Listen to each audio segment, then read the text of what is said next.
ಸಮಸ್ತ ಕನ್ನಡಿಗರಿಗೆ ನಮಸ್ಕಾರ. ನೀವು ನೋಡ್ತಾ ಇದ್ದೀರಾ ಬಿಬಿ ನ್ಯೂಸ್ ಕನ್ನಡ. ನಾನು ಪುಬನ.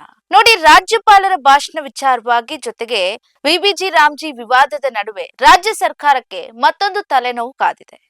ಅಬಕಾರಿ ಇಲಾಖೆಯಲ್ಲಿ ನಡೆದಿದೆ ಎನ್ನಲಾಗ್ತಾ ಇರುವಂತ ಅಕ್ರಮ ಇದೀಗ ಸಚಿವ ಆರ್.ಬಿ. ತಿಮ್ಮಾಪುರ್ ಅವರಿಗೂ ಕೂಡ ಸುತ್ತಿಕೊಳ್ಳುವ ಲಕ್ಷಣಗಳು ಸಾಕಷ್ಟು ಗೋಚರವಾಗ್ತಾ ಇದೆ. ಏನೆಲ್ಲ ನಡೀತಾ ಇದೆ ಸದನದಲ್ಲಿ? ನಿನ್ನೆ ಸಾಕಷ್ಟು ಗದ್ದಲಗಳಾಯ್ತು, ಏನೆಲ್ಲ ಪ್ರಾಬ್ಲಮ್ಗಳಾಯ್ತು, ಯಾರ್ಯಾರು ಎಷ್ಟೆಷ್ಟು ಆವಾಜ್ ಹಾಕಿದ್ರು, ನಿನ್ನೆ ಸದನದಲ್ಲಿ ಏನಾಯ್ತು, ಒಂದು ಬೈಟ್ ಇದೆ, ನೋಡ್ಕೊಂಡು ಬರೋಣ.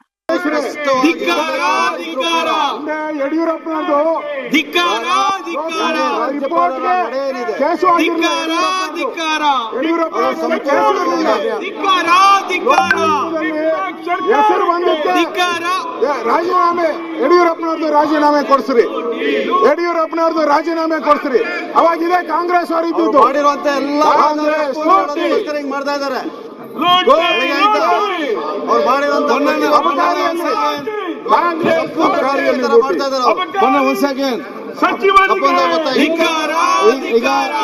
ಯಾರು ಅಂತ ಹೇಳಿದ್ರೆ ಅಬಕಾರಿ ಇಲಾಖೆನಲ್ಲಿ ಆರ್.ಬಿ. ತಿಮ್ಮಾಪುರ್ ಅವರು ನೈತಿಕ ಹೊಣೆ ಹೊತ್ತು ರೆಡ್ ಹ್ಯಾಂಡ್ ಅಲ್ಲಿನೇ 25 ಲಕ್ಷ ತೆಗೆದುಕೊಂಡಿದ್ದಾರೆ.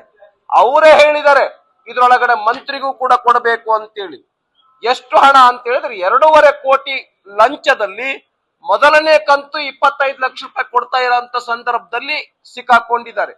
ಈ ತರ ನೂರಾರು ಲೈಸೆನ್ಸ್ ಗಳಿಗೆ ಹಣವನ್ನ ತೆಗೆದುಕೊಂಡಿದ್ದಾರೆ, ಸಾವಿರಾರು ಲೈಸೆನ್ಸ್ಗಳು. ಆದ್ರಿಂದ ಅಬಕಾರಿ ಇಲಾಖೆ ಅಂತಕ್ಕಂಥದ್ದು ಒಂದು ಲೂಟಿಕೋರ ಇಲಾಖೆ ಆಗಿದೆ. ಅಬಕಾರಿ ಸಚಿವ ಆರ್.ಬಿ. ತಿಮ್ಮಾಪುರ್ ಅವರ ನೇತೃತ್ವದಲ್ಲಿ ನೈತಿಕ ಹೊಣೆಯನ್ನ ಹೊತ್ತು ರಾಜೀನಾಮೆಯನ್ನ ಕೊಡಬೇಕು ಅಂತೇಳಿ ನಾನು ಆಗ್ರಹ ಪಡಿಸ್ತೇನೆ. ಹೇಗೆ ಬಿಜೆಪಿ ಸರ್ಕಾರ ಇದ್ದಂತ ಸಂದರ್ಭದಲ್ಲಿ ನೀವೇ ಹೋರಾಟ ಮಾಡಿದ್ರಿ, ನಮ್ಮ ಮಂತ್ರಿಗಳ ಮೇಲೆ ಅಲಿಗೇಷನ್ ಬಂದಂತ ಸಂದರ್ಭದಲ್ಲಿ ನೈತಿಕ ಹೊಣೆಯನ್ನು ಹೊತ್ತು ಈಶ್ವರಪ್ಪ ಅವರು ರಾಜೀನಾಮೆಯನ್ನ ಕೊಟ್ಟಿದ್ರು. ಅದೇ ಅವತ್ತು ವಿಪಕ್ಷ ನಾಯಕರಾಗಿರ್ತಕ್ಕಂಥ ಸಿದ್ದರಾಮಯ್ಯ ಅವರು ಆಗ್ರಹ ಪಡಿಸಿದ್ರು ರಾಜೀನಾಮೆಯನ್ನ ಕೊಡಬೇಕು ಅಂತ. ನಾನು ಮಾನ್ಯ ಸಿದ್ದರಾಮಯ್ಯ ಅವರಿಗೆ ಕೇಳೋದಕ್ಕೆ ಬಯಸ್ತೇನೆ, ಅದೇ ನೈತಿಕತೆ ನಿಮಗಿದೆಯಾ? ಈಗ ನಿಮ್ಮ ಸಚಿವ ಸಂಪುಟದ ಒಬ್ಬ ಸಹೋದ್ಯೋಗಿ ಆರ್.ಬಿ. ತಿಮ್ಮಾಪುರ್ ಅವರ ರಾಜೀನಾಮೆಯನ್ನ ನೈತಿಕ ಹೊಣೆ ಹೊತ್ತು ನೀವು ತೆಗೆದುಕೊಳ್ತೀರಾ? ಇಲ್ಲ ಪ್ರತಿಪಕ್ಷದಲ್ಲಿದ್ದಾಗ ಮಾತ್ರ ನಾವು ಇದನ್ನ ಆಗ್ರಹ ಪಡಿಸೋದು, ಆಡಳಿತದಲ್ಲಿದ್ದಾಗ ನಾವಿದನ್ನು ಮಾಡಲ್ಲ ಅನ್ನುವಂತ ಬಂಡತನವನ್ನ ತೋರಿಸ್ತೀರಾ? ಆದ್ರಿಂದ ಕೂಡಲೇ ಸರ್ಕಾರ ಇವ್ರ 4 ಜನ ಶಾಸಕರನ್ನ ಅಮಾನತ್ನಲ್ಲಿಡಬೇಕು. ಮತ್ತು ಆರ್.ಬಿ. ತಿಮ್ಮಾಪುರ್ ಅವರು ಇವತ್ತು 1000 ಕೋಟಿ 4,000 ಕೋಟಿ ತನಕ ಅದರೊಳಗಡೆ ಲೂಟಿ ಆಗ್ತಾ ಇದೆ. ಈ ಹಿನ್ನೆಲೆಯಲ್ಲಿ ಕೂಡಲೇ ರಾಜೀನಾಮೆಯನ್ನ ತೆಗೆದುಕೊಳ್ಬೇಕು ಅಂತ ಈ ಸಂದರ್ಭದಲ್ಲಿ ಆಗ್ರಹ ಪಡಿಸಿದೀವಿ. ವಿಧಾನ ಪರಿಷತ್ತಲ್ಲಿ ಈ ವಿಷಯಕ್ಕೆ ಸಂಬಂಧಪಟ್ಟಂತೆ ವಿಷಯವನ್ನ ಪ್ರಸ್ತಾಪ ಮಾಡಿ ನಾವು ಹೋರಾಟವನ್ನ ಮಾಡಿದ್ದೇವೆ. ನೋಡಿ, ತಿಮ್ಮಾಪುರ್ ಅವರಿಗೆ ಸಂಬಂಧಿಸಿದಂತ ಈ ಪ್ರಕರಣ ಏನಿದೆ, ವಿಪಕ್ಷಗಳಿಗೆ ಈಗ ಸಿಕ್ಕಿರುವಂತಹ ಬಹುದೊಡ್ಡ ಅಸ್ತ್ರವಾಗಿದೆ. ಈಗಾಗಲೇ ಸದನದಲ್ಲಿ ಕುರಿತಾದಂತ ಚರ್ಚೆ ಶುರುವಾಗಿದ್ದು, ಸಚಿವರು ರಾಜೀನಾಮೆ ಕೊಡ್ಲೇಬೇಕು ಅಂತ ಹೇಳಿ ಪಟ್ಟು ಹಿಡಿದಿದ್ದಾರೆ. 2ನೇ ದಿನ ವಿಶೇಷ ಅಧಿವೇಶನದಲ್ಲಿ ಅಬಕಾರಿ ಇಲಾಖೆ ಲಂಚ ಪ್ರಕರಣ ಸಾಕಷ್ಟು ಜೋರು ಚರ್ಚೆಗೆ ಕಾರಣವಾಗಿತ್ತು. ಸದನದಲ್ಲಿ ಅಬಕಾರಿ ಇಲಾಖೆಯಲ್ಲಿ ನಡೆದಿದೆ ಎನ್ನಲಾದಂತ ಲಂಚ ಪ್ರಕರಣದ ಬಗ್ಗೆ ಚರ್ಚೆಗೆ ಬಿಜೆಪಿ ನಾಯಕರು ಒತ್ತಾಯಿಸಿದ್ದಾರೆ. ಇದರ ಜೊತೆಗೆ ಪ್ರತಿಪಕ್ಷ ನಾಯಕ ಆರ್ ಅಶೋಕ್ ಅವರು ಹಾಗೂ ಸುನೀಲ್ ಕುಮಾರ್ ಅವರಿಂದ ಸಾಕಷ್ಟು ಒತ್ತಾಯಗಳು ಕೇಳ್ಬಿಳ್ತು. ವಿಡಿಯೋ ಅಲ್ಲಿ ಈಗಷ್ಟೇ ನಾವು ನೋಡ್ಕೊಂಡು ಬಂದ್ವಿ. ಈ ವೇಳೆ ಮಾತನಾಡಿದಂತ ಬಿಜೆಪಿ ಶಾಸಕ ಸುನೀಲ್ ಕುಮಾರ್ ಅವರು, ಕೇರಳ ಮತ್ತೆ ತಮಿಳುನಾಡು, ಆಸಾಂ ಚುನಾವಣೆಗೆ ಈ ದುಡ್ಡನ್ನ ಬಳಕೆ ಮಾಡಿದ್ದಾರೆ, ದುಡ್ಡನ್ನ ಕಳುಹಿಸಿಕೊಡೋದಕ್ಕೆ ಈ ತರ ಪ್ಲಾನ್ ಮಾಡಿದ್ದಾರೆ, ಅದಕ್ಕಾಗಿ ಅಬಕಾರಿ ಇಲಾಖೆ ಸೇರಿ ಭ್ರಷ್ಟಾಚಾರ ಮಾಡಿದೆ ಅಂತ ಹೇಳಿ ಆರೋಪವನ್ನ ಮಾಡಿದ್ದಾರೆ. ಸುನೀಲ್ ಕುಮಾರ್ ಅವರ ಮಾತಿಗೆ ಕಾಂಗ್ರೆಸ್ ಸದಸ್ಯರು ತಿರುಗೇಟನ್ನ ನೀಡಿದ್ದಾರೆ. ಇನ್ನು ಈ ಸಂಬಂಧ ಆರ್.ಬಿ. ತಿಮ್ಮಾಪುರ್ ಅವರು ಏನ್ ಹೇಳಿದ್ದಾರೆ, ಮಾತನಾಡಿದ್ದಾರೆ, ನೋಡ್ಕೊಂಡ್ಬರೋಣ. ನಂದೇನು ಪಾತ್ರದಲ್ಲಿ ನಾನ್ಯಾಕೆ ರಾಜೀನಾಮೆ ಕೊಡ್ಬೇಕು? ಯಾವ್ದೋ ಸ್ವಲ್ಪ ರಾಜೀನಾಮೆ ಕೊಡ್ಬೇಕು? ನಾನು ಏನ್ ತಪ್ಪು ಮಾಡಿದ್ದಿಲ್ಲ. ಆಡಿಯೋ ಬಾಳ ಜನಕ್ಕೆ ಬಂದಿದೆ, ಬಾಳ ಜನದ ಆಡಿಯೋ ಬರೋದು. ನಿಂದು ಆಡಿಯೋ ಬರ್ತಲ್ಲ, ನಿನ್ ಮೇಲೆ ಏನ್ ಎನ್ಕ್ವೈರಿ ಮಾಡಕ್ ಮುಖ್ಯಮಂತ್ರಿಗಳು ಹೇಳಿದ್ ಗೊತ್ತಾ? ಗೌರ್ಮೆಂಟ್ ಫಾರ್ಮ್ ಮಾಡೋ ಹೊತ್ನಾಗ ಈ ಆಡಿಯೋಗಳೆಲ್ಲ ಇರ್ತಾವ್ರಿ, ಇವೆಲ್ಲ ಮ್ಯಾನಿಪುಲೇಟಿಂಗ್ ಇರ್ತಾವ, ಇದನ್ನೆಲ್ಲ ನಮ್ಗೆ ಬರ್ದ ಅಂತ ಹೇಳಿದ್ರು. ಯಡಿಯೂರಪ್ಪನವ್ರು ಹೇಳಿ ಗೊತ್ತಾ? ಗೌರ್ಮೆಂಟ್ ಫಾರ್ಮ್ ಮಾಡೋದ್ನಾಗ ML ಮಾತಾಡಿದ ವಿಡಿಯೋ ಇತ್ತು. ಇನ್ನು ಏನಿದು ಪ್ರಕರಣ ಅಂತ ಗಮನಿಸೋದಾದ್ರೆ ಅಬಕಾರಿ ಇಲಾಖೆಯಲ್ಲಿ 2,500 ಕೋಟಿ ರೂಪಾಯಿ ಹಗರಣ ನಡೆದಿದೆ ಅಂತ ವಿರೋಧ ಪಕ್ಷದ ನಾಯಕ ಆರ್ ಅಶೋಕ್ ಅವರು ಗಂಭೀರ ಆರೋಪವನ್ನ ಮಾಡ್ತಾ ಇದ್ದಾರೆ. ಈ ಸಂಬಂಧಿಸಿದಂತೆ ಆಡಿಯೋ ಕ್ಲಿಪ್ಗಳೇನಿದೆ ಅದು ಕೂಡ ಸಾಕಷ್ಟು ವೈರಲ್ ಆಗ್ತಾ ಇರುವಂತದ್ದು. ಇನ್ನು ಈ ಹಿನ್ನೆಲೆ ಅಬಕಾರಿ ಸಚಿವ RB ತಿಮ್ಮಾಪುರ್ ಅವರು ರಾಜೀನಾಮೆ ನೀಡಲೇಬೇಕು ಅಂತ ಹೇಳಿ ಆಗ್ರಹಿಸ್ತಾ ಇದ್ದಾರೆ. ಅದು ಕೂಡ ಸಾಕಷ್ಟು ಚರ್ಚೆ ಆಗ್ತಾ ಇದೆ. ಆದ್ರೆ ಮತ್ತೊಂದು ಕಡೆ ಅವ್ರು ಹೇಳ್ತಾರೆ, ನನ್ನ ತಪ್ಪು ಏನಿದೆ, ಆಡಿಯೋ ಕ್ಲಿಪ್ ನಲ್ಲಿ ನನ್ನ ತಪ್ಪೆಲ್ಲಿದೆ, ಯಾರ ಅಧಿಕಾರಿಗಳಿದ್ದಾರೆ, ಈಗಾಗಲೇ 3 ಅಧಿಕಾರಿಗಳು ಸಸ್ಪೆಂಡ್ ಆಗಿರುವಂತದ್ದು, ಅವ್ರಿಗಾಗ್ಲೇ ಅವರ ಬಂಧನ ಕೂಡ ಆಗಿದೆ. ನನ್ನ ತಪ್ಪಿದ್ರಲ್ಲಿ ಏನಿದೆ, ನಾನ್ ಯಾಕೆ ರಾಜೀನಾಮೆ ಕೊಡಬೇಕು ಅಂತ ಹೇಳಿ ಅವ್ರು ಆಗ್ರಹಿಸ್ತಾ ಇದ್ದಾರೆ. ಇನ್ನು ರಾಜ್ಯ ಸರ್ಕಾರವು ಇಲಾಖೆಗಳಿಗೆ ಆದಾಯ ಸಂಗ್ರಹ ಮಾಡುವಂತ ಗುರಿಗಳನ್ನ ನಿಗದಿಪಡಿಸ್ತಾ ಇರುತ್ತೆ. ಆದ್ರೆ ಅಬಕಾರಿ ಇಲಾಖೆಯಲ್ಲಿ ಪರವಾನಗಿಗಳನ್ನ ಹರಾಜು ಹಾಕ್ಲಾಗ್ತಾ ಇದೆ. ಇದೇ ಸಂದರ್ಭದಲ್ಲಿ ಅಬಕಾರಿ ಉಪಾಯುಕ್ತ ಜಗದೀಶ್ ನಾಯಕ್ ಎಂಬುವವರು 25 ಲಕ್ಷ ರೂಪಾಯಿ ಲಂಚವನ್ನ ಪಡಿತಾ ಇದ್ದಾಗ ಲೋಕಾಯುಕ್ತರ ಪೊಲೀಸರ ಬಲೆಗೆ ನೇರವಾಗಿ ಸಿಕ್ಕಿಬಿದ್ದಿದ್ರು. ಹೀಗಾಗಿ ಅಬಕಾರಿ ಸಚಿವರು ರಾಜೀನಾಮೆ ನೀಡಲೇಬೇಕು. ರಾಜೀನಾಮೆ ನೀಡದೇ ಇದ್ರೆ ಸಿಎಂ ಸಿದ್ದರಾಮಯ್ಯ ಅವರನ್ನೇ ಹೊಣೆಗಾರನಾಗಿ ನಾವು ಪರಿಗಣಿಸಬೇಕಾಗ್ತದೆ ಅಂತ ಆರ್ ಅಶೋಕ್ ಅವರು ವಾದವನ್ನ ಮಂಡಿಸ್ತಾ ಇದ್ದಾರೆ. ಇನ್ನು ಆರ್ ಅಶೋಕ್ ಅವರು ಯಾವ ರೀತಿಯಾಗಿ ವಾದವನ್ನ ಮಾಡಿದ್ರು, ಎಷ್ಟೆಲ್ಲ ಗದ್ದಲವನ್ನ ಮಾಡಿದ್ರು, ಆರ್ ಅಶೋಕ್ ಅವರು ಏನ್ ಹೇಳಿದ್ರು ನೋಡ್ಕೊಂಡ್ ಬರೋಣ. ಈ ಸದನದಲ್ಲಿ ಅರ್ಥ ಆಯ್ತಂತೆ ಮತ್ತೆ ಹಿಂದೆ ಹೋದ್ರೆ ಎಂತ ಇಲ್ಲ ಮಾಡೋದು? ನಡೆದಿರೋದ್ನ ಹೇಳ್ಬೇಕಲ್ಲ, ರಿಯಾಲಿಟಿ. ಇದೆ ಅಲ್ಲ. ಅವ್ರದೆಲ್ಲ ಆ ವಿಡಿಯೋ ನೋಡಿದ್ಕೆ CC ಪಾಟೀಲ್ದು ಇವ್ರದೆಲ್ಲ ಫಸ್ಟ್ ರಾಜೀನಾಮೆ ಆಮೇಲೆ ತನಿಖೆ, ಈಶ್ವರಪ್ಪನವ್ರದ್ದು ಫಸ್ಟ್ ರಾಜೀನಾಮೆ ಆಮೇಲೆ ತನಿಖೆ. ಇದೇನ್ ಸ್ಪೆಷಲ್ ಕೇಸ ಇದು? ಎಲ್ಲರ ಕಾನೂನು ಎಲ್ಲರಿಗೂ ಒಂದೇ ಅಲ್ವಾ? ಸದನ ಒಂದೇ ರೀತಿ ನಡಿಬೇಕಲ್ಲ ಎಲ್ಲರಿಗೂ. ಫಸ್ಟ್ ರಾಜೀನಾಮೆ ಕೊಡ್ಲಿ, ಆಮೇಲೆ ತನಿಖೆಗೆ ಹೋಗ್ಲಿ. ಆಯ್ತು, ಈಗ ನಮ್ಮದು BJP ಅವ್ರು ಮಾಡಿದ್ರೆ ಮಾತ್ರ ರಾಜೀನಾಮೆ, ಕಾಂಗ್ರೆಸ್ ಅವ್ರು ಮಾಡಿದ್ರೆ ರಾಜೀನಾಮೆ ಇಲ್ವಾ? ಕಾಂಗ್ರೆಸ್ ಅವ್ರು ಆದ್ರೆ ರಾಜೀನಾಮೆ ಇಲ್ವಾ? ಈಗ ಒಂದ ನಿರ್ಣಯಕ್ಕೆ ಅವಕಾಶ ಮಾಡಿಕೊಡ್ತಾರೆ ನೋಡಿ, ರಾಜೀನಾಮೆ ಕೊಡ್ಬೇಕು, ರಾಜೀನಾಮೆ ಕೊಡ್ಬೇಕು, ಆಮೇಲೆ ತನಿಖೆ. ಈಗ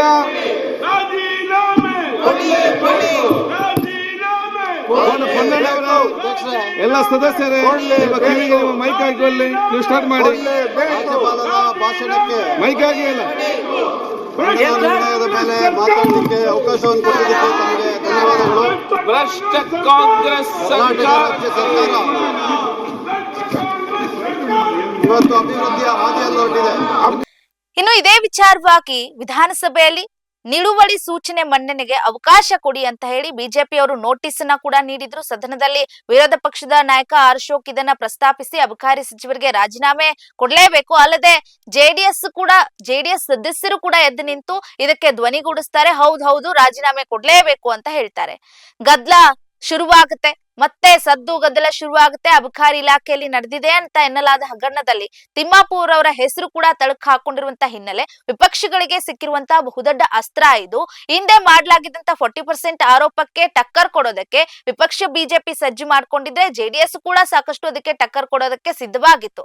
RB ತಿಮ್ಮಾಪುರ್ ಅವರು ನಿಜವಾಗ್ಲೂ ರಾಜೀನಾಮೆ ಕೊಡ್ತಾರಾ, ಅವರ ತಪ್ಪಿದೆಯಾ, ಇದ್ರ ಬಗ್ಗೆ ಏನು ಕಾಂಗ್ರೆಸ್ನವರು ಏನ್ ಮಾತನಾಡ್ತಾರೆ, ಕಾಂಗ್ರೆಸ್ನ ವಕ್ತಾರರು ಏನ್ ಹೇಳ್ತಾರೆ, ಅವ್ರನ್ನ ಮಾತನಾಡಿಸ್ತಾ ಹೋಗೋಣ. ನಮ್ಮ ಜೊತೆಗೆ ಪ್ರೊಫೆಸರ್ CS ಸಿದ್ದರಾಜು ಅವರು ನಮ್ಮ ಸಂಪರ್ಕದಲ್ಲಿದ್ದಾರೆ, ಅವರನ್ನ ಮಾತನಾಡಿಸ್ತಾ ಹೋಗೋಣ. ಹಲೋ ಸರ್, ನಮಸ್ತೆ. BB ನ್ಯೂಸ್ ಇಂದ ಕಾಲ್ ಮಾಡಿದ್ದೇನೆ. ಸರ್, ಈಗಾಗಲೇ ಅಬಕಾರಿ ಇಲಾಖೆಯಲ್ಲಿ ಸಾಕಷ್ಟು ಹಗರಣ ನಡೆದಿದೆ, ಅದರಲ್ಲೂ ಕೂಡ ತಿಮ್ಮಾಪುರ್ ಅವರ ಹೆಸರು ತಳಕು ಹಾಕೊಂಡಿರುವಂತದ್ದು ಗೊತ್ತೇ ಇದೆ ನಿಮ್ಗೆ. ಇದು ವಿಪಕ್ಷಗಳಿಗೆ ಸಿಕ್ಕಿರುವಂತ ಅಸ್ತ್ರ ಅಂತ ಹೇಳ್ತಾ ಇದೀವಿ. ಅಂತೆ ಮತ್ತೊಂದು ಕಡೆ ರಾಜೀನಾಮೆಗೆ ಕೂಡ ಪಟ್ಟು ಹಿಡಿದಿರುವಂತದ್ದು ವಿಪಕ್ಷಗಳು ಸದನದಲ್ಲಿ. ಏನ್ ಹೇಳ್ತೀರಾ ಸರ್ ಇದ್ರ ಬಗ್ಗೆ? ಅಧಿಕಾರಿಗಳು ತಪ್ಪು ಮಾಡಿದ್ರೆ ಅದನ್ನ ಸರ್ಕಾರದ ಮಟ್ಟದಲ್ಲಿ ಏನ್ ಕ್ರಮ ತಗೋಬೇಕು ತಗೊಳುತ್ತೆ. ಒಂದು. ಎರಡನೇದು, ಈಗ RB ತಿಮ್ಮಾಪುರ್ ಅವರು ನನಗೂ ಅದಕ್ಕೂ ಸಂಬಂಧ ಇಲ್ಲ, ಅಧಿಕಾರಿಗಳ ಮಟ್ಟದಲ್ಲಿ ಆಗಿರ್ತಕ್ಕಂಥದ್ದು ಇದೆ. ಈಗ ಆಲ್ರೆಡಿ ಅದಕ್ಕೆ ಮುಖ್ಯಮಂತ್ರಿಗಳು ತನಿಖೆನು ಮಾಡ್ಲಿಕ್ಕೆ ಅವಕಾಶ ಮಾಡಿಕೊಟ್ಟಿದ್ದಾರೆ. ತನಿಖೆ ಆಗ್ತಾ ಇದೆ. ತನಿಖೆ ಆದ್ಮೇಲೆ ತಿಮ್ಮಾಪುರ್ ಅವ್ರದ್ದು ಏನಾದ್ರು ತಪ್ಪು ಅಂತ ಇದ್ರೆ ಅದು ರಾಜೀನಾಮೆ ಕೊಡೋದು ಇನ್ನೊಂದು, ಅದು ಆಮೇಲೆ. ಈಗ ಇದ್ದಕ್ಕಿದ್ದಂಗೆನೆ ರಾಜೀನಾಮೆ ಕೊಡಿ ಅಂದ್ರೆ ಅದು ಸರಿ ಹೋಗ್ತಕ್ಕಂಥದ್ದು. ಯಾಕೆ ತನಿಖೆ ಆಗ್ಬೇಕಲ್ಲ, ತನಿಖೆ ಆದ್ಮೇಲೆ ತಾನೇ ಇದೆಲ್ಲ ಮಾತು ಬರೋದು. ಆಡಿಯೋ ಸಾಕಷ್ಟು ವೈರಲ್ ಆಗ್ತಾ ಇದೆಯಲ್ಲ ಸರ್, ಹಾಗಾಗಿ ನಿಮ್ದೆ ಇದು ಪಾತ್ರ ಇದೆ, ರಾಜೀನಾಮೆ ಕೊಡಿ ಅಂತ ಅವರು ಪಾತ್ರ ಇದೆ ಅನ್ನತಕ್ಕಂಥದ್ದು. ಇದು ಲೈಸೆನ್ಸ್ ಕೊಡುವಂತಕ್ಕಂಥದ್ದು, ಲೈಸೆನ್ಸ್ ಅಪ್ರೂವಲ್ ಮಾಡ್ತಕ್ಕಂಥದ್ದು ಮಂತ್ರಿಗಳ ಕೆಲಸ ಅಲ್ಲ, ಅದು ಅಧಿಕಾರಿಗಳ ಕೆಲಸ. ಅಧಿಕಾರಿಗಳ ಮಟ್ಟದಲ್ಲಿ ಏನಾಗಿದೆ ಅದು ತನಿಖೆ ಆಗ್ಬೇಕು. ಪೂರ್ಣ ಪ್ರಮಾಣದ ತನಿಖೆ ಆದ್ಮೇಲೆ ಅದ್ರ ಬಗ್ಗೆ ಸರ್ಕಾರ ಮತ್ತೆ ಪಕ್ಷ ತೀರ್ಮಾನ ತಗೋತದೆ. ಅದ್ರಲ್ಲೇನು ಎರಡು ಮಾತಿಲ್ಲ. ತನಿಖೆ ಆಗೋವರೆಗೂ ಕಾಯ್ಬೇಕಲ್ವಾ. ಈಗ ಹಾಗಾಗಿ ಈಗ ಹ್ಮ್. ತಪ್ಪು ಮಾಡಿದ್ರೆ ಸರಿ, ತಪ್ಪು ಮಾಡದೇ ಇದ್ರೆ ಹ್ಮ್ ಅಥವಾ ಒಬ್ಬ ಅಪರಾಧಿಗೆ ಶಿಕ್ಷೆ ಆದ್ರೆ ಸರಿ, ನಿರಪರಾಧಿಗೆ ಶಿಕ್ಷೆ ಆಗ್ಬಾರ್ದು ಅಂತಕ್ಕಂಥ ನಿಟ್ಟಿನಲ್ಲಿ ನಾವು ಹ್ಮ್ ಈ ತನಿಖೆ ಆಗೋವರೆಗೂ ಈ ವಿರೋಧ ಪಕ್ಷ ಆಗಿರ್ಲಿ ಆಡಳಿತ ಪಕ್ಷ ಆಗಿರ್ಲಿ ಹ್ಮ್ ಶಾಂತ ರೀತಿಯಿಂದ ವರ್ತಿಸ್ತಕ್ಕಂಥದ್ದು, ತನಿಖೆ ಆಗುವವರೆಗೆ ಸುಮ್ಮನಿರ್ತಕ್ಕಂಥದ್ದು ಹ್ಮ್ ಬಹಳ ಸಮಯೋಚಿತ. ಹ್ಮ್ ಈಗ ಹಿಂದೆ ಕೂಡ ಸಾಕಷ್ಟು ಹಗರಣಗಳು ನಡೆದಿದೆ, ಬಿಜೆಪಿ ವಲಯದಲ್ಲೂ ಹಗರಣಗಳಾಗಿದೆ. ಈಗ 40% ಆರೋಪಕ್ಕೆ ವಿಚಾರಕ್ಕೆ ಬಂದ್ರೆ ಅದನ್ನ ಟಕ್ಕರ್ ಕೊಡೋದಕ್ಕೆ ಏನಾದ್ರು ಸಿದ್ಧತೆ ಮಾಡ್ಕೊಂಡಿದ್ರಾ ಅಂತ ಇವ್ರು? ಇಲ್ಲ ಅದು ಏನೋ ಇರ್ಬೋದು. ಈಗ ತನಿಖೆ ಆಗ್ಬೇಕು, ಏನೇ ಮಾತಾಡ್ಬೇಕು ಅಂದ್ರೆ ತನಿಖೆ ಆಗ್ಬೇಕು. ಈಗ ಸರ್ಕಾರದ ಮಟ್ಟದಲ್ಲಿ ಮುಖ್ಯಮಂತ್ರಿಗಳು ತನಿಖೆಗೆ ಆದೇಶ ಮಾಡಿದ್ಮೇಲೆ ತನಿಖೆ ಮಾಡ್ತಾ ಇರ್ಬೇಕಾದ್ರೆ ತನಿಖೆ ಆಗುವಾಗ ಯಾರ್ದು ಏನು ಅಂತ ಹೇಳಕ್ ಬರ್ಲಿಲ್ಲ. ತನಿಖೆ ಆದ್ಮೇಲೆ ಅದೇ ಡಿಪಾರ್ಟ್ಮೆಂಟ್ ಅಧಿಕಾರಿಗಳು ಕೊಡ್ತಾರಲ್ಲ, ಏನ್ ರಿಸಲ್ಟ್ ಕೊಡ್ತಾರ ಅದ್ರ ಮೇಲೆ ಡಿಸೈಡ್ ಆಗತ್ತೆ. ಅಲ್ಲಿವರೆಗೂ ವೆಯ್ಟ್ ಮಾಡೋಣ. ಅಧಿಕಾರಿಗಳೇ ಇವರನ್ನ ರಕ್ಷಣೆ ಮಾಡ್ತಾ ಇದಾರೆ, ನಾಯಕರು ರಕ್ಷಣೆ ಮಾಡ್ತಾ ಇದಾರೆ ಅನ್ನುವಂತ ಮಾತು. ಅಧಿಕಾರಿಗಳನ್ನ ರಕ್ಷಣೆ ಮಾಡ್ತಕ್ಕಂಥದ್ದು ಏನು ಇಲ್ಲ. ಯಾರು ತಪ್ಪು ಮಾಡಿರ್ತಾರೆ ಅವರು ಉಪ್ಪಿನಿಂದ ಅವನು ನೀರ್ ಕುಡಿಲೇಬೇಕು ಅಂತ ಗಾದೆ ಮಾತಿದೆಯಲ್ಲ, ತಪ್ಪು ಮಾಡಿದವನು ಶಿಕ್ಷೆ ಅನುಭವಿಸ್ಲೇಬೇಕು ಅಷ್ಟೇ. ಅಲ್ಲ ಇದ್ರ ಬಗ್ಗೆ ಆಗ್ಲಿ ಪೂರ್ಣ ಪ್ರಮಾಣದ ತನಿಖೆ ಆದ್ಮೇಲೆ ಇದೆಲ್ಲ ಗೊತ್ತಾಗತ್ತೆ. ಸದನದಲ್ಲಿ ಅಷ್ಟೆಲ್ಲ ಗಲಾಟೆ ನಡೀತಾ ಇತ್ತು. ಸುನಿಲ್ ಕುಮಾರ್ ಅವ್ರು ಮಾತಾಡ್ತಿದ್ರು, ಹರ್ಷಕ್ ಅವರು ಕೂಡ ಸಾಕಷ್ಟು ಗಲಾಟೆನ್ ಮಾಡ್ತಾ ಇದ್ರು, ಆದ್ರೂ ಕೂಡ ಎಲ್ಲೋ ಒಂದ್ ಕಡೆ ಮಾತನಾಡ್ಲಿಲ್ಲ. ಸುನಿಲ್ ಕುಮಾರ್ ಬಹಳ ದೊಡ್ಡ ಸಾಚನ. ಸುನಿಲ್ ಕುಮಾರ್ ಏನ್ ಹಗರಣ ಇದೆ ಅಂತ ಗೊತ್ತಿಲ್ಲ, ಇಡೀ ದೇಶಕ್ಕೆ ಗೊತ್ತಾಗತ್ತು. ಪರಶುರಾಮಂದ ತಗೊಂಡೋಗ್ಬಿಟ್ಟು ಕಂಚಿನಲ್ಲಿ ಮಾಡ್ತಿದೀವಿ ಅಂತ ಹೇಳ್ಬಿಟ್ಟು ಮಳೆ ನೀರು ಕೊಚ್ಕೊ ಹೊಂಟಾಯ್ತು, ಮಳೆ ಊದಿದ್ಕೆ ಮಣ್ಣು. ಅವೆಲ್ಲ ಹಗರಣಗಳು ಒಬ್ಬೊಬ್ಬರದು ಒಂದೊಂದ್ ಇರುತ್ತೆ. ಮಾತಾಡ್ಬೇಕು ಅಂತಕ್ಕಂಥ ನಿಟ್ಟಿನಲ್ಲಿ ಮಾತಾಡ್ತಾರೆ ಅಷ್ಟೇ. ಅಭಿವೃದ್ಧಿ ಬಗ್ಗೆ ಯಾರು ಚಿಂತೆ ಮಾಡಲ್ಲ. ಬಿಜೆಪಿಗೂ ಅಭಿವೃದ್ಧಿಗೂ ವ್ಯತ್ಯಾಸ ಇದೆ. ಬಿಜೆಪಿಗೆ ಅಭಿವೃದ್ಧಿ ಅಂತಕ್ಕಂಥ ಡೆಫಿನೇಷನ್ ಗೊತ್ತಿಲ್ಲ ಅವ್ರಿಗೆ. ಸುನಿಲ್ ಕುಮಾರ್ ಏನ್ ಮಾತಾಡ್ತಾರೆ? ಸುನಿಲ್ ಕುಮಾರ್ ಫಸ್ಟ್ ಅವರ ಹಗರಣ ಒಂದ್ ಏನಿದೆ ಅದನ್ನ ನೋಡಿ ಅವ್ರು ಎದೆ ಮುಟ್ಕೊಂಡು ಮಾತಾಡ್ಲಿ. ಹಾಗಾಗಿ ತನಿಖೆ ಆಗ್ತಾ ಇದೆ. ತನಿಖೆ ಆಗೋವರೆಗೂ ಕೂಡ ಸಮಯೋಚಿತವನ್ನ ಸಮಯ ಸಂದರ್ಭವನ್ನು ಉಪಯೋಗಿಸ್ಕೊಂಡು ಸುಮ್ನೆ ಇರ್ತಕ್ಕಂಥದ್ದು ಬಹಳ ಒಳ್ಳೇದು ಎಲ್ರಿಗೂ. ತನಿಖೆ ಆಗತ್ತೆ, ಬಟ್ ಇಲಾಖೆನೆ ಕಾಂಗ್ರೆಸ್ನವ್ರು ಕೊಂಡ್ಕೊಂಡಿದ್ದಾರೆ, ಹಂಗಾಗಿ ಸರಿಯಾದ ರೀತಿಯಲ್ಲಿ ತನಿಖೆ ಆಗಲ್ಲ ಅನ್ನುವಂತ ಆರೋಪ.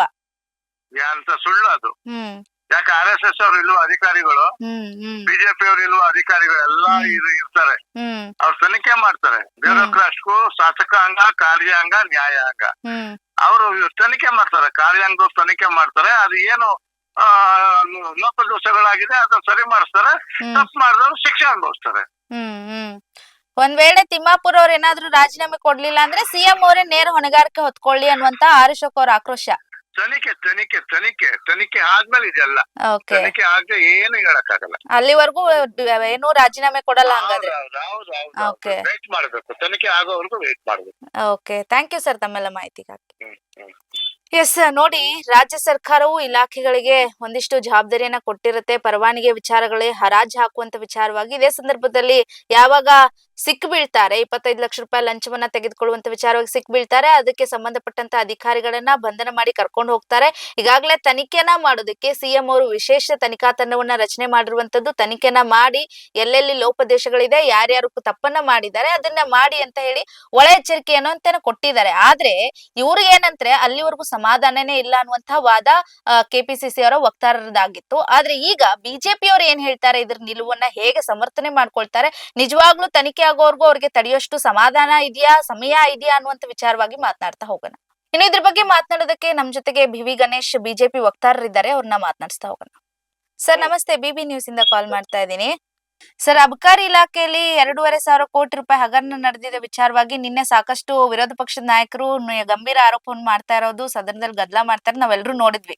RB ತಿಮ್ಮಾಪುರ್ ಅವ್ರ ರಾಜೀನಾಮೆ ನೀಡಲೇಬೇಕು ಅಂತ ಹೇಳಿ ಆಗ್ರಹಿಸ್ತಾ ಇರುವಂತದ್ದು, ಏನ್ ಹೇಳ್ತೀರಾ ಇದ್ರ ಬಗ್ಗೆ? ಸರ್ಕಾರದ ಜವಾಬ್ದಾರಿ ಕೂಡ ಹೌದು. ಯಾಕೆ ಅಂತಂದ್ರೆ CL 5, 6 ಅದರಲ್ಲಿ 26 ಕ್ಯಾಟಗರಿ ಮಾಡ್ಕೊಂಡಿದ್ದಾರೆ.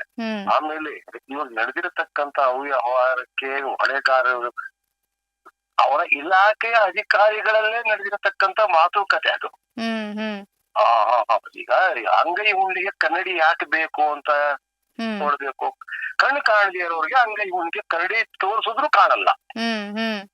ಅವರ ಇಲಾಖೆಯಲ್ಲಿ ಇರತಕ್ಕಂತ ಅಧಿಕಾರಿಗಳು ಮಂತ್ರಿಗಳಿಗೆ ಮತ್ತು ವ್ಯವಸ್ಥೆಯಲ್ಲಿ ನಾವು ಲಂಚ ಕೊಡದಿದ್ದರೆ ನಾವು ಉಳಿಯೋದಿಲ್ಲ ಅಂತ ಹೇಳಿ ಯಾರು ಫಲಾನುಭವಿಗಳಾಗಿ ಬಂದಿದ್ರು ಆ ಗುತ್ತಿಗೆದಾರರ ಹತ್ರ 1.5 ಕೋಟಿ ಮಾತಾಡಿ 25 ಲಕ್ಷ ರೂಪಾಯಿಗಳನ್ನ ಅಡ್ವಾನ್ಸ್ ಪಡೆಯುವ ಸಂದರ್ಭದಲ್ಲಿ ಇಲಾಖೆಯ ಅಧಿಕಾರಿಗಳ ಅಂದ್ರೆ ಲೋಕಾಯುಕ್ತದವರೇ ಹಿಡಿದಂತ ಸಂದರ್ಭದಲ್ಲಿ ಇವರು ಹೇಳೋದು ನನ್ಗೆ ಅಧಿಕಾರಿಗಳು ನನ್ನ ಶಿಕ್ಷಕ ಮಾಡಿದ್ದಾರೆ ಅಂತಂದ್ರೆ ನಿಮ್ಮನೆಯಲ್ಲ ಕಳ್ಳರನ್ನ ಇಟ್ಕೊಂಡು ನೀವು ಹೆಂಗ್ ಮನೆ ಆಳ್ತಿರ್ರಿ? ಈಗ ಅವ್ರು ಹೇಳ್ತಾರೆ ತಿಮ್ಮಾಪುರ್ ಅವರು ಏನಂತಂದ್ರೆ ಅದ್ರ ಸಂಬಂಧಪಟ್ಟಾದ ಅಧಿಕಾರಿಗಳು ಬಂಧನ ಆಗಿದೆ, ವಿಚಾರಣೆ ಮಾಡ್ತಿದಾರೆ, ನಾನ್ ಯಾಕೆ ರಾಜೀನಾಮೆ ಕೊಡ್ಲಿ ಅಂತ. ಈಗ ಅದನ್ನೇ ಯಾವಾಗ್ಲೂ ಕೂಡ ಆಸ್ಪತ್ರೆ ಚೆಕಪ್ಗೆ ಅಂತ ಹೋಗ್ತೀವಿ ಒಂದು ಕಾಯಿಲೆಗೆ. ಬಟ್ ನಿನ್ಗೆ ಅದಲ್ಲಪ್ಪ ಏನೇನೋ ಕಾಯಿಲೆ ಬಂದಿದೆ, ನಿನ್ನ ಇಲಾಖೆಯಲ್ಲಿ ನಡೆದಂತ ಜವಾಬ್ದಾರಿಯನ್ನ ನಿನ್ನ ಇಲಾಖೆಯಲ್ಲಿ ನಡೆದಂತ ಅವ್ಯವಹಾರವನ್ನ ನೀವು ಅಸಮರ್ಥ ಆಗಿದ್ದೀಯಾ. You are not able to control all these things. ನಿನ್ನ ಇಲಾಖೆಯನ್ನು ಸರಿಯಾಗಿ ನೋಡಿಕೊಳ್ಳಲು ನೀನು ಅಸಮರ್ಥ ಆಗಿದ್ದೀಯಾ. ಈ ಕಾರಣಕ್ಕಾಗಿ ನೀನು ರಾಜೀನಾಮೆ ಕೊಡು. ಆದ್ರೆ ಎಲ್ಲರೂ ಅವ್ರು ಮಾಡಿ ಬಂಧನ ಆಗಿದ್ದಾರೆ ಅಂದ್ರೆ ನಿನ್ನ ಇಲಾಖೆ ನೋಡ್ಕೊಳಕ್ಕೆ ಹೋಗ್ತೇ ಅಲ್ವಾ ನಿನ್ಗೆ? It is not your responsibility. ನಿನ್ನ ಇಲಾಖೆ ಮಂತ್ರಿ ಆಗಿರೋ ಇಲಾಖೆಯನ್ನು ಸರಿಯಾಗಿ ನಿಭಾಯಿಸಲು ಮಾತ್ರ ಎತ್ತಾನೆ ಇರೋದು. ತನಿಖೆ ಆಗ್ಲಿ ಬಿಡಿ, ತನಿಖೆ ಆಗೋವರ್ಗು ಸಮಾಧಾನವಾಗಿರಿ ಬಿಜೆಪಿಯವರು ಅನ್ನುವಂಥದ್ದು. ತನಿಖೆ ಆಗೋವರೆಗೂ ನೀನು ಕೂಡ ರಾಜೀನಾಮೆ ಕೊಟ್ಟು ಬಾ. ಏನು ಕೊಡ್ಲಿ, ನನ್ನ ಆಪಾದನೆ ನಿಜ ಆಗ್ಲಿ, ತನಿಖೆ ನಡೀತಾ ಇದೆ, ನಾನೇನ್ ತಪ್ಪು ಮಾಡಿದೀನಿ? ಮೇಡಮ್ ನಾವು ಹೇಳ್ತಿರೋದು ನಿನ್ನ ಇಲಾಖೆಯನ್ನ ಸರಿಯಾಗಿ ನಿಭಾಯಿಸಲು ಆಗದೆ ನಿನ್ನ ಇಲಾಖೆಯನ್ನ ಸಮರ್ಥವಾಗಿ ಅಸಮರ್ಥತೆಯಿಂದ ನೋಡ್ಕೊಳ್ತಾ ಇರೋದಕ್ಕೆ ನೀನು ಹಿಡ್ತಾ ಇಲ್ಲದೆ ಇರೋದಕ್ಕೆ ನೀನು ಅಸಮರ್ಥ ಅಂತ ಹೇಳಿ ತನಿಖೆ ರಾಜೀನಾಮೆ ಕೊಡ್ಲೇಬೇಕು. ನೀವೊಂದು ವೇಳೆ ಸರಿಗಿಲ್ಲ ನಂದೇ ತಪ್ಪಿಲ್ಲ ಅಂತಂದ್ರೆ ಬಾ. ಜಾರ್ಜ್ ಬರ್ಲಿಲ್ವಾ ಹಿಂದೆಗಡೆ? ಹಿಂದೆ ರಾಜೀನಾಮೆ ಕೊಟ್ಟು ಜಾರ್ಜ್ ಬರ್ಲಿಲ್ವಾ? ಅನೇಕ ಮಂತ್ರಿಗಳು ನಿಮ್ಮ ಅವ್ರು ಒಪ್ಪಿಕೊಂಡು ನಾನು ತನಿಖೆ ನಿರ್ದೋಷಿ ಅಂತ ಬರ್ಲಿಲ್ವಾ? ನಿರ್ದೋಷಿ ಅಂತಂದ್ರೆ ಕೇಳೋದು ನಮ್ ವಿರೋಧ ಪಕ್ಷದ ಹಕ್ಕ್ರಿ. ನಾವು ಹೇಳೋದು ನೀವು ಇಂತಿಂತ ಕಾರಣಗಳಿಗಾಗಿ ನೀವು ರಾಜೀನಾಮೆ ಕೊಡಬೇಕು ಅನ್ನತಕ್ಕಂಥದ್ದು ನಾವ್ ಹೇಳ್ತಿದ್ದೀವಿ.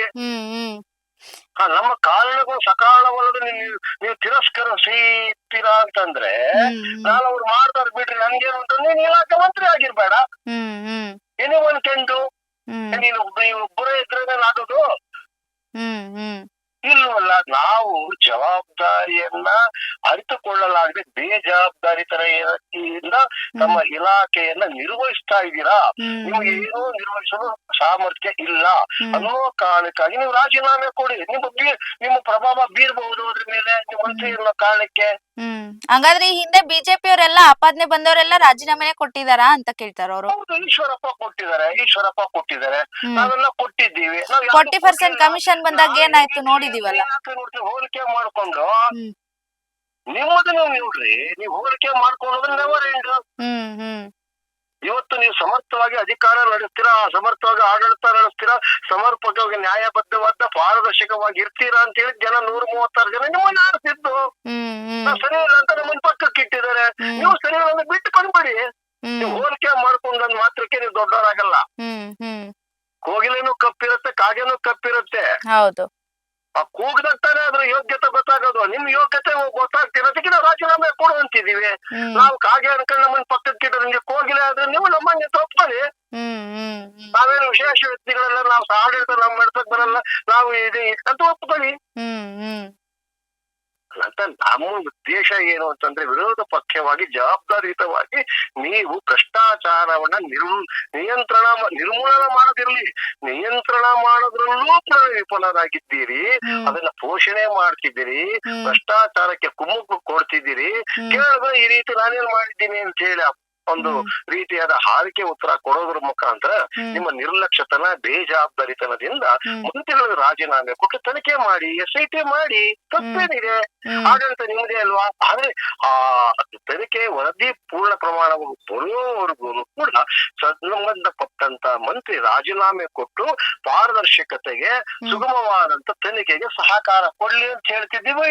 ಅದು ನಿರ್ದೋಷಿ ಅಂತಂದ್ರೆ ಬಂದು ತಿರ್ಗ ಮಾಡಪ್ಪ. ನೀವು ಎಲ್ಲದಕ್ಕೂ ಆರೋಪ ಮಾಡ್ತೀರಿ, ಎಲ್ಲದಕ್ಕೂ ರಾಜೀನಾಮೆ ಕೇಳ್ತೀರಿ. ಹಂಗಂತ ಎಲ್ಲರೂ ರಾಜೀನಾಮೆ ಕೆಟ್ಬಿಟ್ಟು ಸರ್ಕಾರ ಬಿಟ್ಕೊಡಕ್ ಆಗತ್ತಾ ಬಿಜೆಪಿ ಅವ್ರಿಗೆ? ಮೇಡಮ್ ನಾವು ಎಲ್ಲದಕ್ಕೂ ರಾಜೀನಾಮೆ ಕೇಳುವಂತ ತಗ್ತಾರಲ್ಲ. ಹಾ ಆರೋಪದಲ್ಲಿ ಉರುಳಿದ್ದರೆ, ಆರೋಪದಲ್ಲಿ ಬಲವಾದಂತ ಸಾಕ್ಷ್ಯಾಧಾರಗಳಿದ್ದರೆ, ಆರೋಪಗಳಲ್ಲಿ ಸಾಕ್ಷ್ಯಾಧಾರಗಳು ಬಲವಾಗಿದ್ದು ನಿಮ್ಮ ಅಸಮರ್ಥತೆಯನ್ನು ಪ್ರದರ್ಶಿಸುವ ಸಂದರ್ಭದಲ್ಲಿ ರಾಜೀನಾಮೆ ಕೇಳ್ತೀವಿ. ಎಲ್ಲದಕ್ಕೂ ರಾಜೀನಾಮೆ ಕೇಳಿದ್ರೆ ನಮಗೂ ಮರ್ಯಾದೆ ಇರ್ತದೆ ಮೇಡಮ್ ಅವರೇ, ನಮಗೂ ಬೆಲೆ ಇಲ್ವಾ ಆಡಳಿತ ನಡೆಸೋದು. ಅಷ್ಟೊಂದು ಥರ್ಡ್ ಕ್ಲಾಸ್ ಅಂತೆಲ್ಲ ನೀವು ಥರ್ಡ್ ಕ್ಲಾಸ್ ಆಗಿ ಹೋಗ್ತೀವಿ ಅಂದ್ರೆ ನಾವು ಹೋಗಲ್ಲ. ನಾವು ಕೇಳ್ತಿರತಕ್ಕಂಥದ್ದು ವಿರೋಧ ಪಕ್ಷದ ಜವಾಬ್ದಾರಿಯನ್ನ ಅರಿತು ನಾವು ನಿಮ್ಮನ್ನ ಅಂದ್ರೆ ಡಿಮ್ಯಾಂಡ್ ಮಾಡ್ತಾ ಒತ್ತಾಯ ಮಾಡ್ತಿದ್ದೀವಿ. ನೀವು ತನಿಖೆ ಮಾಡಿ, ತಪ್ಪಿಲ್ಲ. ನಿರ್ದೋಷಿ ಅಂತಂದ್ರೆ ತಗೊಳ್ಳಿ, ತಪ್ಪಿಲ್ಲ. ಅಲ್ಲಿವರೆಗೂ ನಿರ್ದೋಷಿಯನ್ನೇ ಬರುವವರೆಗೂ ನೀವು ರಾಜೀನಾಮೆ ಕೊಡಬೇಕಾದದ್ದು ನಿಮ್ಮ ಜವಾಬ್ದಾರಿ, ನಿಮ್ಮ ಕರ್ತವ್ಯ. ಅದೇ ರೀತಿ ಮುಖ್ಯಮಂತ್ರಿಗಳು ರಾಜೀನಾಮೆ ಪಡಿಬೇಕಾದದ್ದು ಕೂಡ. ಈಗ ತಗೊಳ್ಳಿಲ್ವಾ, ತಗೊಳ್ಳಿ. ನಾವೇ ನಮ್ಮೇಲೆ ಹುಟ್ಟಿಸ್ಕೊಂಡು ಹೇಳಿದ್ದೇನೆ ಅಲ್ವಲ್ಲ ಇದು. ತನಿಖೆ ಆದ್ಮೇಲೆ ವರದಿ ಏನ್ ಬರುತ್ತೆ ಅದು ನೋಡ್ಕೊಂಡು ನಾವು ಕೊಡ್ತೀವಿ. ಈಗ ಯಾಕೆ ಕೊಡೋಣ ಅಂತ ಅವ್ರ ಲೆಕ್ಕಾಚಾರ. ಈ ಹಿಂದೆ ಎಲ್ಲ ನಾವು ಆರೋಪ ಮಾಡಿದಾಗ ಎಲ್ಲ ಕೊಟ್ಬಿಟ್ರ ಅಂತ. ಈಗ ನಿಮ್ ಶಾಸಕ ಸುನೀಲ್ ಕುಮಾರ್ ಅವ್ರು ಇನ್ನೊಂದ್ ಹೇಳಿದ್ರು, ಏನು ಕೇರಳ ಮತ್ ತಮಿಳ್ನಾಡು ಅಸ್ಸಾಂ ಚುನಾವಣೆಗೆ ದುಡ್ಡನ್ನ ಕಳಿಸೋದಕ್ ಪ್ಲಾನ್ ಮಾಡಿದ್ದಾರೆ ಅಂತ ಹೇಳಿ. ಅದಕ್ಕೆ ಪುರಾವೆಗಳಿದ್ಯಾ ಅಂತ? ಮೇಡಮ್ನವರೇ, ನಮ್ಮ ಅನಿಸಿಕೆಗಳನ್ನು ಹೇಳಿದ್ವಿ. ಅಭಿಪ್ರಾಯಗಳು ಹೀಗೆ ಇರಬೇಕಂತ ಏನಿಲ್ಲ. ನಮ್ಮ ಅಭಿಪ್ರಾಯಗಳು ತಪ್ಪಿದ್ದರೆ ಅದನ್ನ ಪ್ರೂವ್ ಮಾಡಬೇಕಾದ್ದು ಆಡಳಿತ ಪಕ್ಷದ ನಿಮ್ಮ ಜವಾಬ್ದಾರಿ. ನಾನ್ ಫಾಸ್ಟ್ ಆಗಿ ಹೋಗ್ಬೇಡಪ್ಪ, ಬೀಳ್ತೀಯ, ನನ್ ಬ್ರೇಕ್ ಇದೆ ಅಂತ ನೀನ್ ಮಾಡೇ ಬರ. ನಾವು ವಿರೋಧ ಪಕ್ಷ, ನಾವು ಜವಾಬ್ದಾರಿಯುತವಾದ ವಿರೋಧ ಪಕ್ಷವಾಗಿ ನಮ್ಮ ಅನಿಸಿಕೆಗಳ ಅಭಿಪ್ರಾಯಗಳನ್ನ ಮತ್ತೆ ದುಡ್ಡೇನಪ್ಪ ಅಂದ್ರು, ದುಡ್ಡು ನಿಮ್ ಮನೆ ಕಟ್ಟಕ್ ಮಾಡಿದ್ರ? ಯಾರಿಗ್ ಮಾಡಿದ್ವಿ? ನೀವು ರಾಜಕೀಯ ಪಕ್ಷ ಕೆಲಸಕ್ಕೆ ಮಾಡಿದ್ದು ನೀವು. ಹೇಳ್ತೀವಿ ನೀವಿಲ್ಲ ಅಂತ ಹೇಳ್ರಿ. ಅದಕ್ಕೆ ಪುರಾಣ ಯಾರನ್ನ ಕೊಡ್ತಾರ